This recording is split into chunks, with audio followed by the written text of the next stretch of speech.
আপনি বলছিলেন যে এটা দেশি গাই করেছে, তো আপনার কি বক্তব্য, এটা কি দেশি ছিল, কিরকম টাইপের দেশি? মানে তো আমরা বুঝতে পারছি দেশিরও বহুত প্রকার আছে।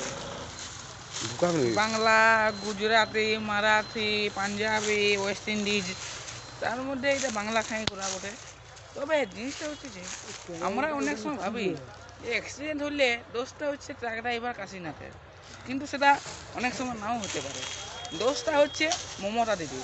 মমতা দিদি কেনে মদের ভাটিগুলা বন্ধ করছে না? মদের ভাটিগুলা যদি বন্ধ করা হতো তাহলে এই ধরনের কোনো ঘটনা ঘটতো নাই করতে। এইগুলোর জন্য কত মানুষের রোজগার চলে যাচ্ছে, আপনারা কিছু জানেন?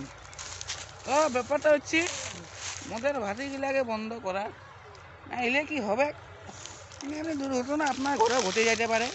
দেখবেন সকালে ঘুমায় উঠেছেন, একটা মগ নিয়ে বাড়ি থেকে যাচ্ছেন, সেই তখন একটা ট্রাক আপনার উপরে দিল উল্টে। লেন আপনি এবার কি করবেন? আপনারা তো আর করার কিছু উপায় নাই।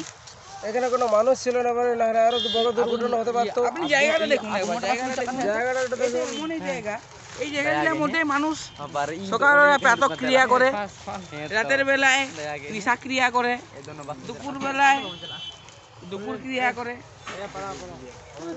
অনেক হয়েছে আমাদের এইসব দেখে।